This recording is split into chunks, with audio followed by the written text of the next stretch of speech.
আল্লাহ বলবে এটা তোর আমল না, ও বলবে না আমার না। আল্লাহ বলবে আমি যদি প্রমাণ করিয়ে দিতে পারি এটা তোরই আমল নামা, কি হবে?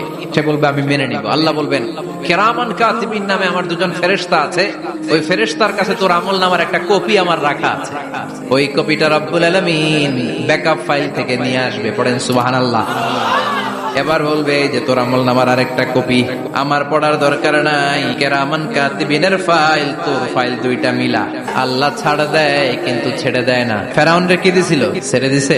এরপরে বলবে আল্লাহ আমি করি নাই, কারণ মিছা কথা কয়ে যদি পার পাওয়া যায় লস কি তাতে? বলবে আল্লাহ আমি করি নাই। আল্লাহ বলবে আমার কাছে আরো প্রমাণ আছে, তোর মাথাটা উপরের দিকে কর, এরকম কর। আল্লাহ বলবে তোর এইখানে একটা ছোট্ট লকেট, সিম কার্ড, ডিজিটাল লকেট আমি প্রত্যেকের গলায় দিয়ে দিয়েছি। তুই দুনিয়াতে যা বলেছিস, যা করেছিস সবকিছু এই ডিজিটাল লকেট আমি তুলে দিয়েছি। ওইখান থেকে আল্লাহ প্রিন্ট আউট করে আরেকটা আমলনামা বের করবেন। এবার বলবে তিনটা মিলা, মিলাইতে থাকবে। কি আর মিলাবে? আকাম কুকাম সব লেখা।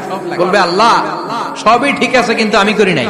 আল্লাহ বলবে এবার তোর মুখকে আমি আটকে দিলাম। এবার ওর ঠোঁট বন্ধ হয়ে যাবে, মুখ দিয়ে আওয়াজ নাই। ওর হাত বলবে আল্লাহ এই হাত দিয়ে অন্ধকার রাতে আমি একজনকে মেরেছি। এই পা বলবে এই পা দিয়ে আমি ওই জায়গায় অন্যায় কাজ করার জন্য গিয়েছি। সাক্ষী আছে না নাই? কথা বলেন। সেদিন বাঁচার কোন উপায় আছে?